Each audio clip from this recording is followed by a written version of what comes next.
that's when I realized this isn't worth it. You can make big money with Uber and Lyft, right? $91.01. So if you aren't familiar with Uber and Lyft, they're apps you download, you get approved, background check, and then you turn the app on and start accepting rides. And I guess they're pretty hungry because they accepted me within about a day. They sent me this nice little packet, Lyft did here, and they put the sticker in the window, accepted my first ride, and it sent me on a cascade of rides that lasted 9 hours. You think, you make some pretty good money. Okay, other people who are pros are probably not going to run into the same trouble I did, but here was my experience of what winds up through your day. You get your first fare, and you go, hey, that's great. And before it's over, it pops up, hey, do you want to accept another fare? Oh, sure. So you click it, and as soon as you drop off your first passenger, you're on your way to pick up a second passenger, but they're far from your home. At one point, I wanted to take a break and get something to eat. So I went to In-N-Out, and it's one of these dances where you don't want to miss out on a fare, so you quickly turn it off, go through the drive-thru. Would you like ketchup? No, thank you. And as soon as I'm out of the drive-thru, I turn it back on, boom, there's time for another ride. So I'm trying to hurry and eat my protein style In-N-Out as I'm driving over to pick up this fare. You pick them up, they want to ride even farther from your home. Well, now I'm about 10, 15 minutes away from home. So I can't run back home and wait for another passenger. I have to sit in a parking garage, and wait 10, 20, 30 minutes. Just about the time I give up and I start driving home, I pick up another passenger. It's back beyond the parking garage. And then the next passenger wants a ride even farther from home.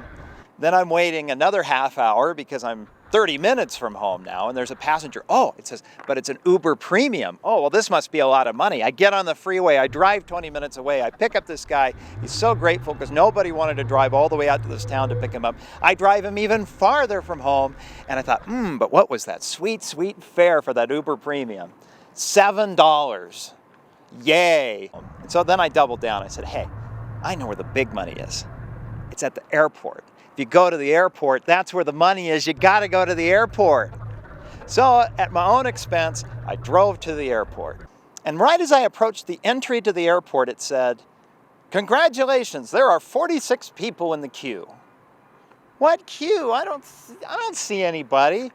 There's a taxi stand over there, but it says Uber and Lyft are not allowed in there. There's a park and wait lot, but you're not allowed there. And then I start driving into the airport and it says, oh, you're about to be penalized and lose your spot in the queue because you cheated and went into the airport early. Well, it's not like I'm going to cheat. I mean, they have to assign me a passenger. You have 3 minutes to exit the airport. The airport's 10 miles an hour. There's pedestrians. You have 2 minutes to exit the airport. 10 miles an hour. You have 60 seconds to exit the airport before you forfeit your spot in line. I'm trying to get out of the airport. There's nowhere to go. So I forfeited my spot in line, but then they give you directions to the queue. I don't think I'm supposed to go here. Where's the queue? It shows Park and Jet, a service that you go and you park your car for money and then get a ride to the airport. Oh, this poor woman. Hi, sorry to bother you. Left is one more light down. Is it done more right down? Because it's giving me totally bad directions. Okay, thank you very much. So I drive the next block down. There's 46 cars, and these guys look like pros, like out-of-work taxi drivers. They're certainly not going to take a newbie like me under their wing. And that's when I realized this isn't worth it. I had a bad vibe, and that's when I decided to go home and actually do the math and see on spreadsheet, am I making enough money to make this adventure worth it? Oh boy, here's my spreadsheet. Uber and Lyft collectively paid me $91.01 for the day. Okay, that's not too bad. It's like making $10 an hour. It's, good enough to maybe as a side hustle on the weekend. But that's not wages. That's gross income. You have to think of yourself as an independent contractor, as a company. And you have expenses. First of all, taxes. 40% taxes. Why is that so high? Well, it's because an independent contractor, you not only pay federal and state taxes, you also have to pay the taxes that would be for Medicare and Social Security. And those taxes are twice as much because in a normal job, you pay half and your employer pays half. Since you are the employer, you pay both.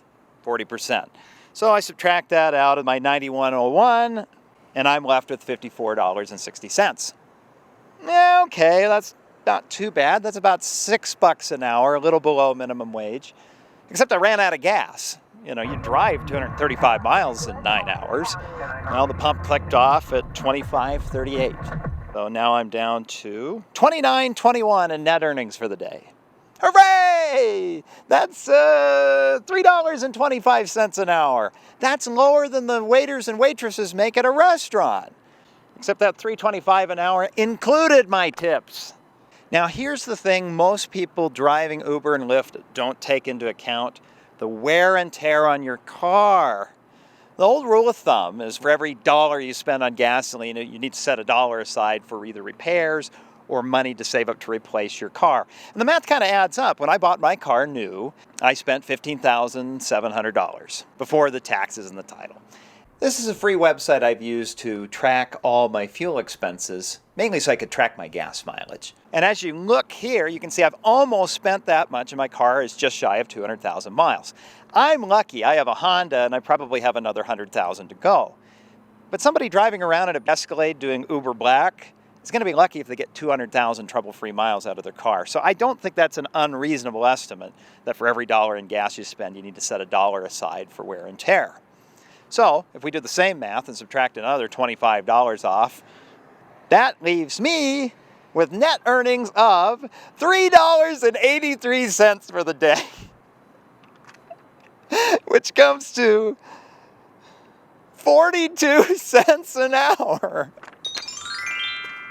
I'm worth more than that. Some people, a car, I suppose, is just a utility, a means to an end, but to me, maybe I'm just overly attached to my car. And it was surreal to be picking up total strangers who are sitting in my car like it's a bus. They're not my friends. One girl ate in my car. One guy smelled really drunk, and now my car smells like alcohol. I had to air it out overnight.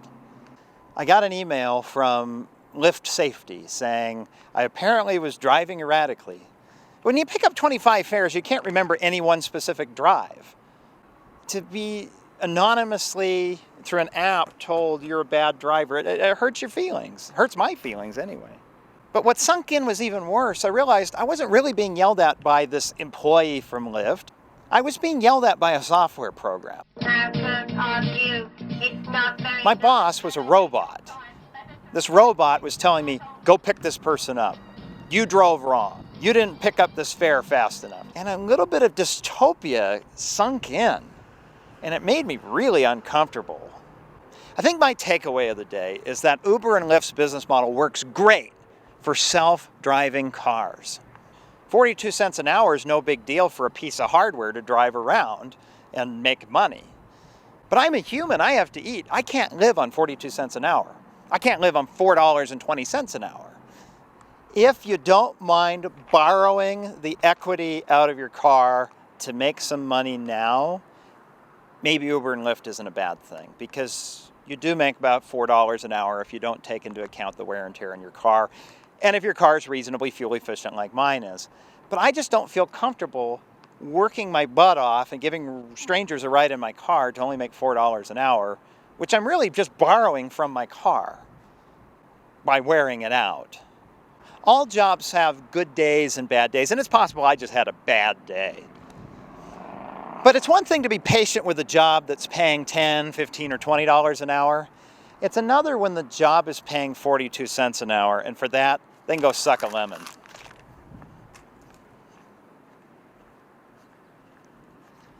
I need to stop by CVS and get some candy. I've been sitting for 20 minutes with no fares, and the second I walked in the store, boom, 5 seconds to accept. So I hit it on my phone, turned right around, and walked right back out of CVS without my candy.